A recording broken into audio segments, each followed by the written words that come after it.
The busy hallways of Atlanta Memorial Hospital buzzed with the usual morning activities as Sarah Johnson started her shift on a warm Tuesday morning in April 2020. At 32 years old, she had been working as a nurse for the past 8 years, earning respect from both her colleagues and patients for her gentle nature and dedication to her work. That morning seemed like any other as Sarah checked her patient roster at the nurse's station. Her colleague Jenny handed her a fresh cup of coffee, knowing Sarah had been pulling extra shifts lately to help during the pandemic. "You got a new patient in room 415, Jenny mentioned, passing her the medical chart. "Car accident survivor from last week, transferred from Trinity Hospital." Sarah nodded, taking a quick sip of her coffee before heading to room 415. As she approached the room, she could hear someone laughing, a warm, genuine sound that made her pause. Pushing the door open, she found a young man in a wheelchair by the window, talking animatedly with the morning shift custodian about basketball. The man in the wheelchair was Marcus Thompson, 35 years old, a software engineer who had been involved in a serious car accident 3 years ago. Though confined to a wheelchair, his entire face lit up when Sarah entered the room. She noticed immediately that despite his condition, his eyes sparkled with life and warmth. "Good morning, Mr. Thompson," Sarah greeted professionally, checking his chart.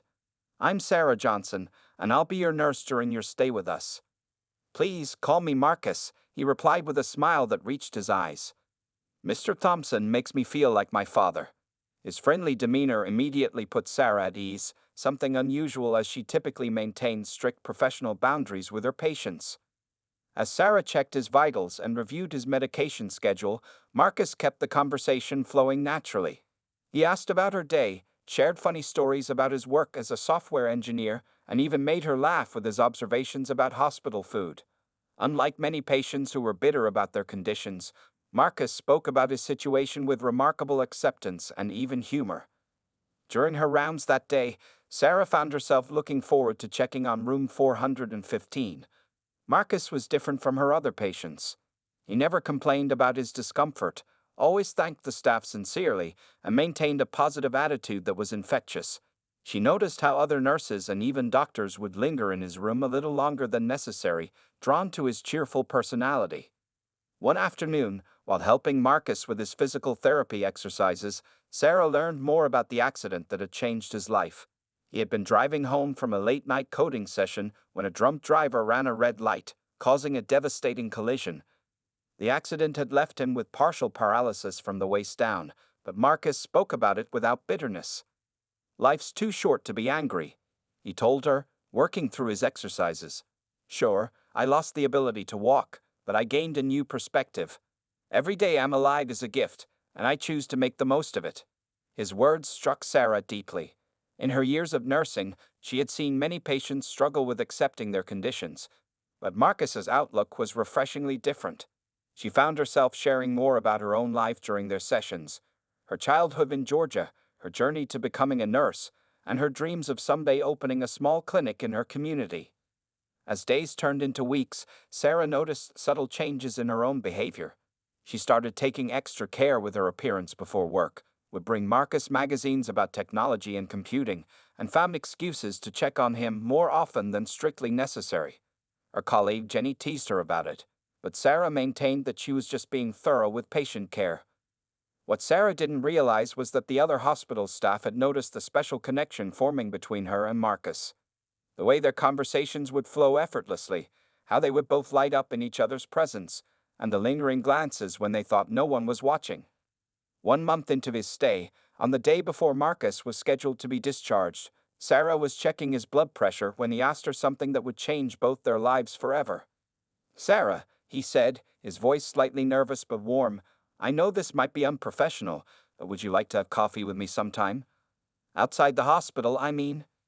Sarah looked at him, her heart beating faster. Hospital policy discouraged dating patients, but Marcus would no longer be her patient after tomorrow. After a moment's hesitation, she smiled and said, "I'd like that, Marcus. I'd like that very much." That simple exchange marked the beginning of something neither of them had expected to find in a hospital room, the first chapter of their love story. A week after Marcus's discharge from Atlanta Memorial Hospital, Sarah sat nervously at Sweet Bean Cafe, smoothing her yellow sundress for the 10th time. This was their first official date, and her stomach was filled with butterflies. When Marcus wheeled himself through the cafe door, his face broke into that familiar warm smile that had first captured her attention in room 415. The cafe staff quickly cleared a path, making space for his wheelchair at a corner table by the window. Sarah noticed how some customers stared at them, not just because Marcus was in a wheelchair, but because they made an unexpected pair, a black woman and a white man with a disability. But Marcus seemed completely at ease, focusing entirely on her as if they were the only people in the room. "You look beautiful," he said sincerely, his eyes twinkling. "Much better than those hospital scrubs." His joke broke the tension, and soon they were chatting as comfortably as they had in the hospital, but this time about personal things, their families, dreams, and fears. Sarah learned that Marcus came from a wealthy family in Boston. His parents, especially his mother Patricia, had struggled to accept his decision to remain independent after his accident. They wanted him to move back home where they could care for him. "They mean well," Marcus explained, stirring his coffee, "but they don't understand that I need to live my own life." When Sarah shared stories about her family, Marcus listened intently.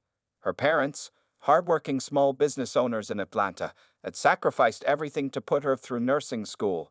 Her father, David Johnson, was particularly protective of his only daughter, and Sarah admitted she was nervous about telling them about Marcus.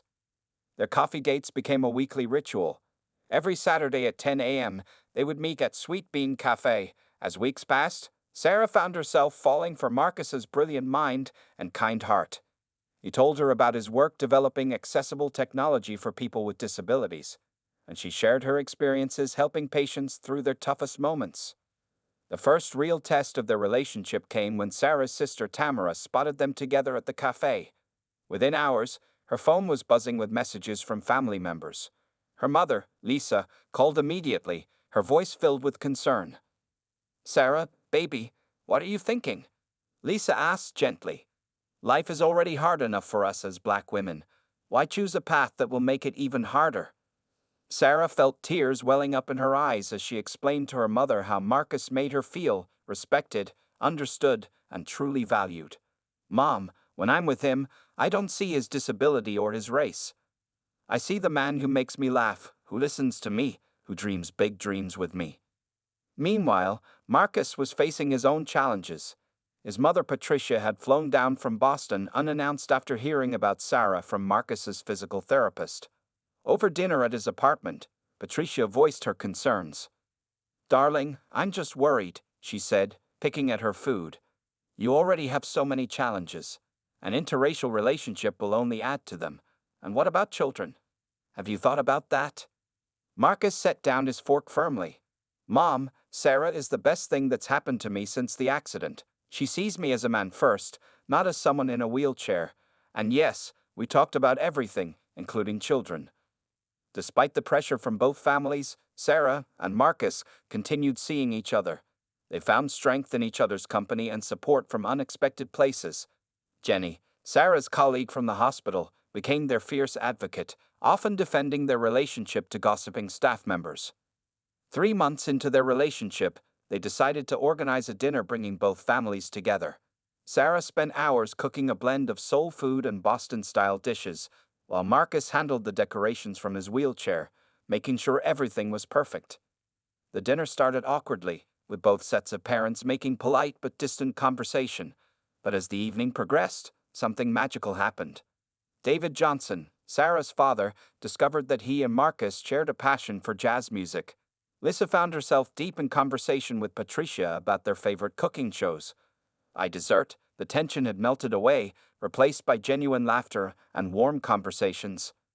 As Sarah watched their families interact, she felt Marcus's hand squeeze hers under the table. They exchanged a look that said everything. They had taken the first step in breaking down the barriers that stood in their way. Their love was stronger than the prejudices and doubts that surrounded them. Little did they know, this was just the beginning of their journey together, with bigger challenges and sweeter victories ahead. 6 months into their relationship, Sarah and Marcus had fallen into a comfortable routine that defied the expectations of everyone around them. Their love grew stronger with each passing day, proving that true connection knows no boundaries of race or physical limitations. On a crisp autumn morning, Sarah arrived at Marcus's apartment with breakfast and found him already deeply focused on his work. His home office was a testament to his determination. Multiple computer screens were mounted at wheelchair height, and voice-activated software helped him code more efficiently. She watched in amazement as his fingers flew across the keyboard, creating complex programs that would help other people with disabilities navigate their digital world better. "You're early," Marcus smiled, wheeling away from his desk to give her a kiss. Sarah set down the breakfast bags and perched on his desk, something that had become her favorite spot during their morning visits. "I couldn't wait to show you something," he said, his eyes sparkling with excitement as he pulled up a program on his main screen. Marcus had been working on a revolutionary new app that would help wheelchair users map out the most accessible routes in cities. Sarah watched proudly as he demonstrated how it worked, her heart swelling at his dedication to helping others despite his own challenges. This was the man she had fallen in love with, someone who turned his limitations into opportunities to make the world better. Their daily life together wasn't always easy. Simple tasks like grocery shopping or going to movies required careful planning. Sarah learned to scout locations in advance, checking for ramps and accessible facilities. But Marcus never complained, and his positive attitude made every challenge seem manageable. One afternoon, while they were preparing dinner together in Marcus's specially adapted kitchen, Sarah knocked over a pot of pasta. As she scrambled to clean up the mess, feeling frustrated and clumsy, Marcus wheeled over and gently took her hand. "Hey," he said softly, "remember what you told me in the hospital? Every mess can be cleaned up. Every problem has a solution."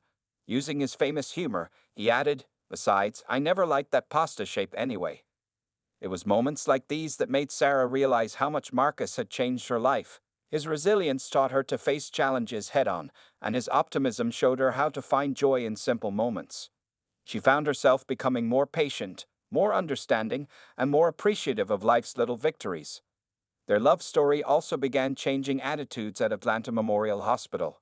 Other patients with disabilities started requesting Sarah as their nurse, having heard about how she treated Marcus with dignity and respect. Her colleagues noticed how her experience with Marcus had made her an even better nurse, more attuned to the emotional needs of patients facing life-altering conditions. Marcus's work life flourished as well. His software company recognized his talent and promoted him to lead developer, allowing him to work primarily from home, but making accommodations for him to attend important meetings in person. Sarah beamed with pride during a company dinner where Marcus presented his accessible technology projects to the board of directors. Their families, who had initially been skeptical, started seeing their relationship in a new light. Sarah's mother Lisa began calling Marcus regularly for tech advice, and his mother Patricia often sent care packages containing both their favorite snacks. The barriers that had once seemed insurmountable were slowly crumbling away. One evening, as they sat on Marcus's adapted balcony watching the sunset, Sarah noticed him being unusually quiet. When she asked what was on his mind, he turned his wheelchair to face her directly. "You know," he started, his voice soft but serious, "when I had my accident, I thought my life was over. I thought no one would ever see past this wheelchair." He gestured to his legs. "But you, Sarah Johnson, you saw me, really saw me. You never made me feel limited or disabled. You just made me feel loved." Sarah felt tears welling up in her eyes as she knelt beside his wheelchair. "You did the same for me, Marcus. You helped me see past what others thought about us, past all the prejudices and doubts. You showed me what real strength looks like."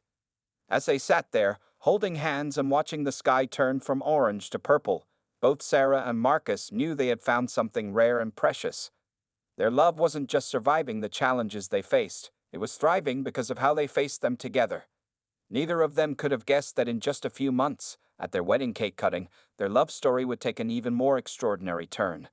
But for now, they were content in their shared moments, proving to the world that love truly has no limitations. On a warm Sunday afternoon in June, Marcus had invited both families to his parents' vacation home just outside Atlanta for what everyone thought was a simple summer barbecue. But Marcus and his mother Patricia had been secretly planning this day for weeks, transforming the backyard into something magical. Sarah arrived with her parents and sister Tamara, carrying her famous potato salad. As they walked through the house to the backyard, she gasped, The entire garden was decorated with twinkling lights and her favorite flowers, purple lilacs and white roses. A small string quartet played softly in the corner, and all their closest friends and family members were already gathered. "What's all this?" Sarah asked, looking around in amazement. Her mother Lisa squeezed her hand, trying to hide her knowing smile. Even Sarah's father David, who had become one of Marcus's strongest supporters over the past year, was acting suspiciously cheerful. Marcus wheeled forward to greet them, looking handsome in a crisp blue suit that Sarah had never seen before. He seemed slightly nervous, which was unusual for him, but his smile was as warm as ever. The afternoon progressed with food, laughter, and stories, but Sarah could sense something different in the air. As the sun began to set, casting a golden glow over the garden, Marcus's best friend Tom wheeled him to the center of the gathering. The string quartet switched to a softer melody, and the crowd gradually fell silent. Sarah's heart began to race as her sister gently guided her to stand in front of Marcus. What happened next left everyone in tears.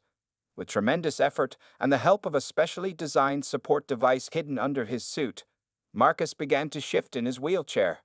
Tom and his physical therapist stood nearby, ready to assist. Slowly, carefully, Marcus pushed himself up, supporting his upper body with his arms. "Sarah Johnson," he began, his voice strong despite the effort it took to maintain his position. "When I first met you in that hospital room, I was just another patient in room 415. But you saw something in me that others had stopped seeing after my accident. You saw a man, not a wheelchair." Tears began rolling down Sarah's cheeks as Marcus continued. "Every day with you has been a blessing. You never saw our differences as barriers. You saw them as parts of our story. You encouraged me to be stronger, to dream bigger, and to love deeper than I ever thought possible." With trembling hands, Marcus reached into his jacket pocket and pulled out a small velvet box. His mother Patricia stepped forward, helping him maintain his balance as he opened the box to reveal a beautiful vintage ring, his grandmother's engagement ring that had been in the Thompson family for 3 generations. "I may not be able to get down on one knee," Marcus said with a small laugh that made everyone smile through their tears, "but I can promise to love you with every fiber of my being for the rest of my life. Sarah Johnson, will you marry me?" The garden fell completely silent. Sarah looked at Marcus, seeing not just the man in front of her, but all the moments they had shared. Their first coffee date, their family dinners, their quiet evenings together, and every challenge they had overcome.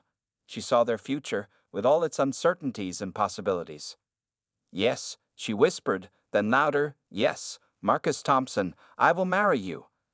The garden erupted in cheers and applause as Marcus, with Tom's help, slipped the ring onto Sarah's finger. Sarah carefully embraced him, mindful of his balance, and their families rushed forward to congratulate them.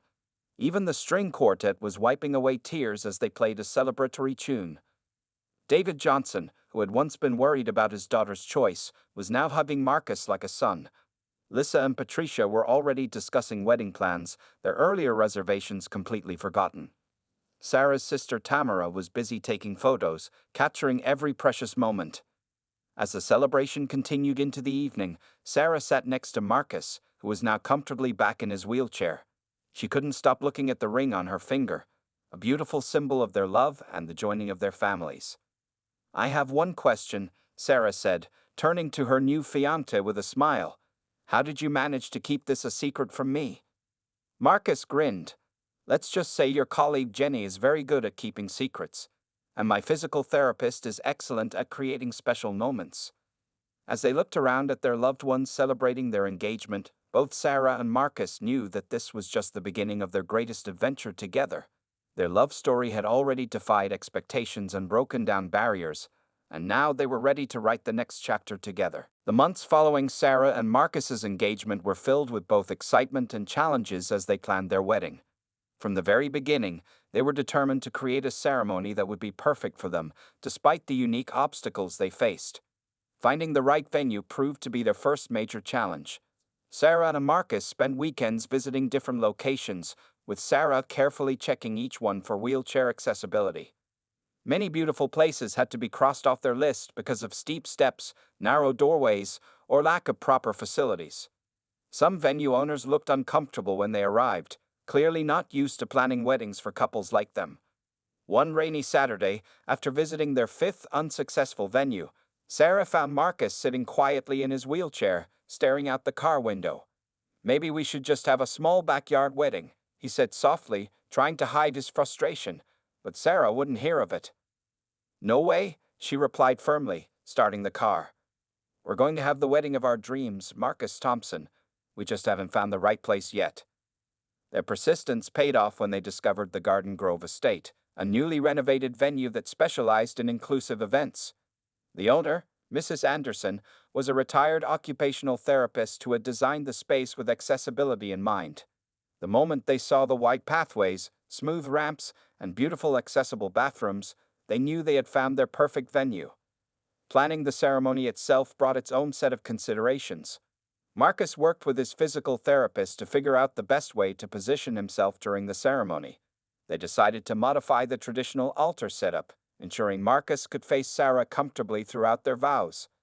The venue even installed a special platform that would allow Marcus to be at eye level with Sarah during crucial moments. Sarah's dress shopping experience was emotional for everyone. She went to several boutiques with her mother Lisa, sister Tamara, and Marcus's mother Patricia. While trying on a beautiful ivory gown, Sarah overheard another customer making a rude comment about her settling for a man in a wheelchair. Before she could respond, Patricia stepped in. "My son may be in a wheelchair," Patricia said loud enough for everyone to hear, "but he has more love and strength in his heart than most people will ever know. Sarah isn't settling, she's marrying her soulmate." The incident brought Sarah and Patricia closer, and they both cried when Sarah finally found her perfect dress. A stunning gown that would look beautiful whether she was standing or sitting next to Marcus in photos. Marcus had his own preparations to manage.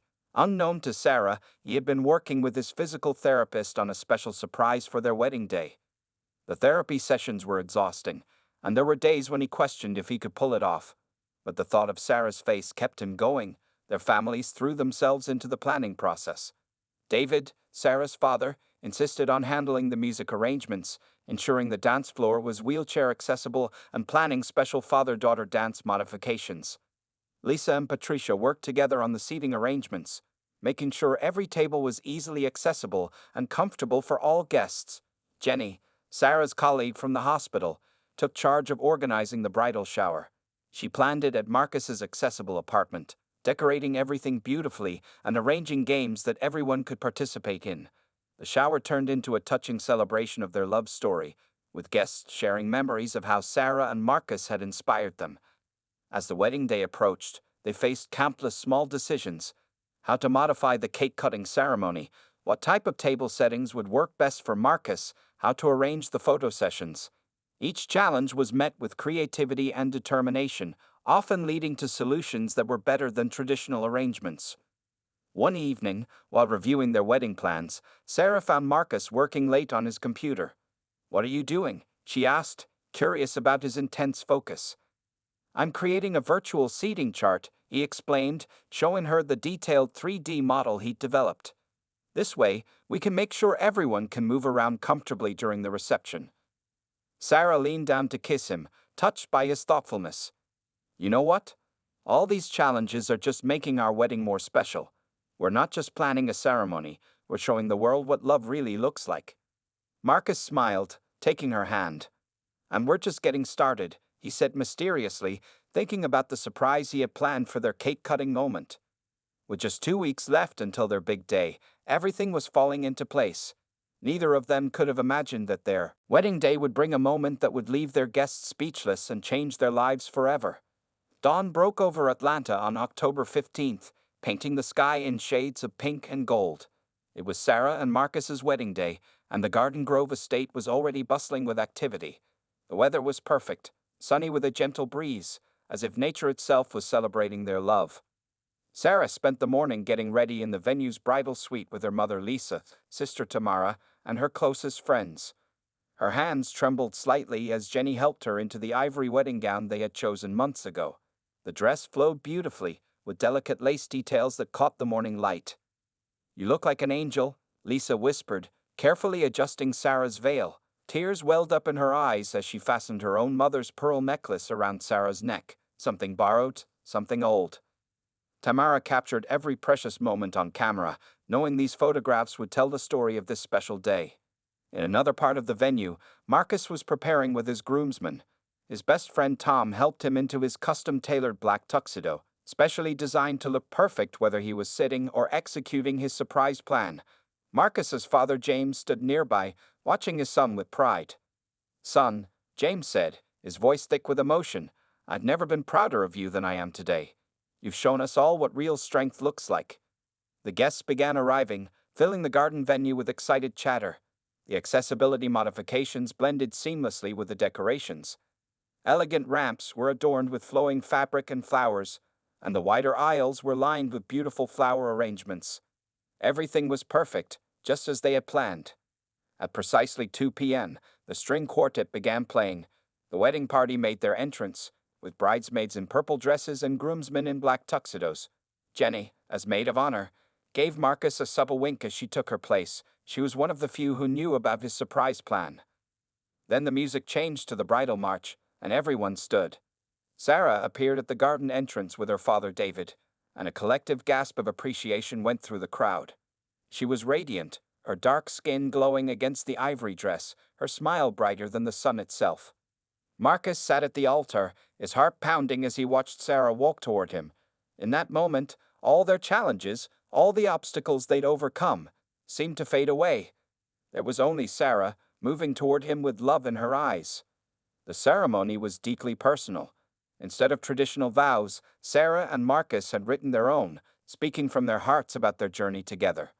Marcus spoke about how Sarah had seen past his wheelchair to the man inside, and Sarah spoke about how Marcus had taught her the true meaning of strength and love. "Love isn't about being perfect," Sarah said, her voice carrying across the garden. "It's about finding someone whose imperfections fit perfectly with yours. Marcus, you make every day better just by being in it." Marcus's vows brought tears to everyone's eyes.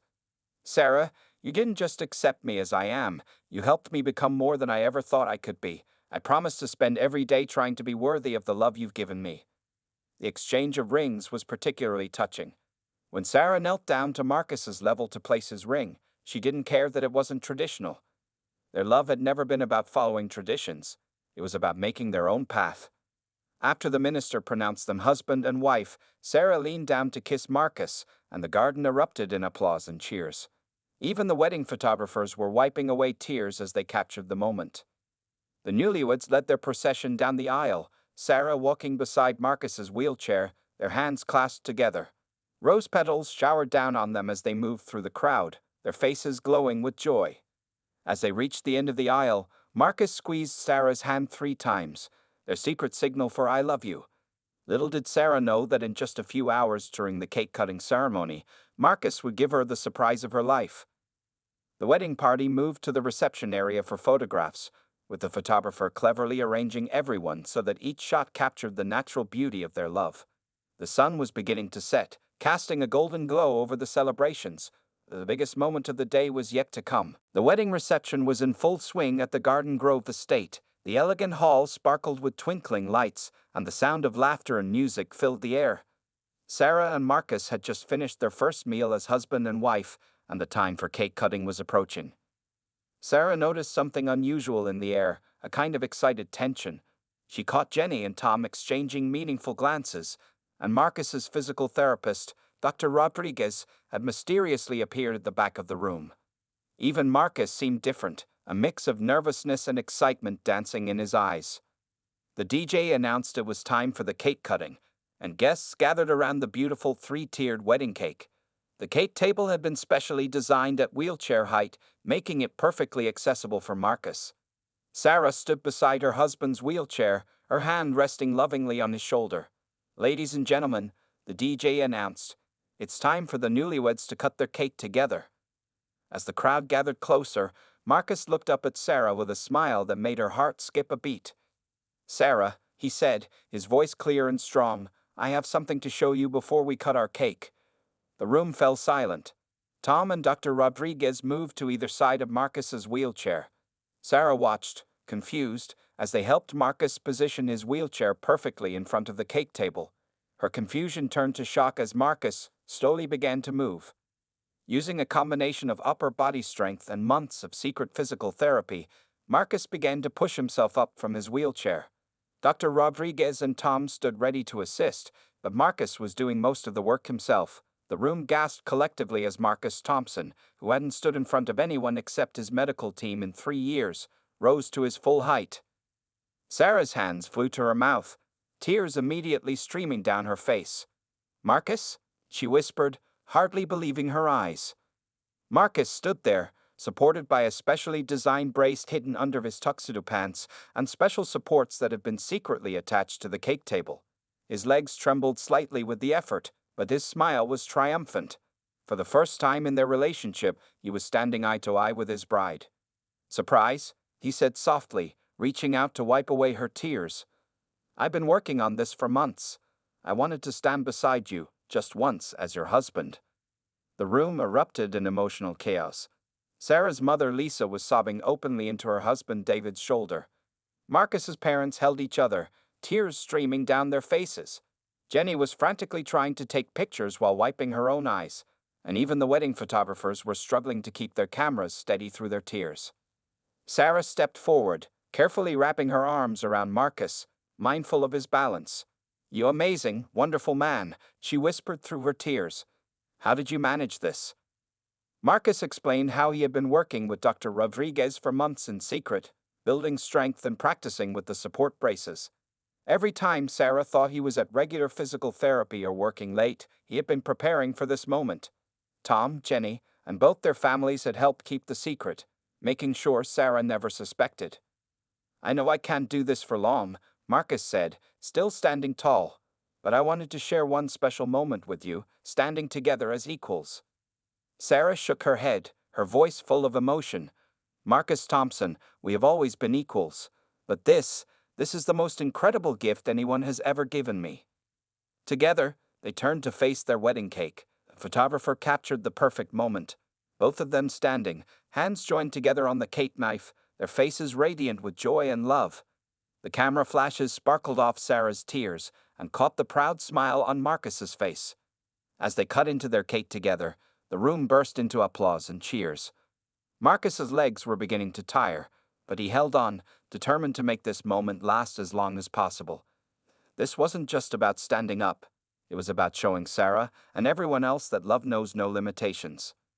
Dr. Rodriguez and Tom helped Marcus back into his wheelchair after the cake was cut, but the magic of the moment lingered in the air. Sarah knelt beside his wheelchair, not caring about her beautiful dress, and kissed him deeply. The surprise cake cutting became the talk of the wedding, but for Sarah and Marcus, it was more than just a magical moment. It was a symbol of their love story, where determination, trust, and genuine love could overcome any obstacle. Later that evening, after most of the wedding guests had departed, Sarah and Marcus sat together in a quiet corner of the reception hall. The twinkling lights still sparkled above them, and the remnants of their celebration surrounded them. Sarah couldn't stop looking at her husband with a mixture of love and amazement. "I still can't believe you managed to keep this secret from me," Sarah said, holding Marcus's hand. "Tell me everything. I want to know how this miracle happened." Marcus smiled, his eyes twinkling with pride and exhaustion from his earlier effort. He began to share the story that had been months in the making. It had started 6 months ago during a routine physical therapy session when Dr. Rodriguez noticed some unusual movement in Marcus's legs. At first, it was just a tiny twitch, Marcus explained, but Dr. Rodriguez said it might mean some of my nerve pathways were regenerating. We kept it quiet because we weren't sure if it would lead anywhere. The initial discovery had led to intensive therapy sessions, 3 times a week, always scheduled when Sarah was working her hospital shifts. Marcus's parents had helped finance additional experimental treatments, and Tom had driven him to countless secret appointments. "Remember all those late-night coding sessions I said I was doing?" Marcus asked with a grin. "I was actually at the rehabilitation center, learning to use the support braces and building up my strength. Jenny helped cover for me whenever you got suspicious." Sarah listened, amazed at how many people had helped keep this secret. The special braces had been designed by a team of medical engineers who worked with Dr. Rodriguez. They were lightweight but strong enough to support Marcus's weight when combined with his own improving muscle strength. The hardest part wasn't the physical therapy, Marcus admitted.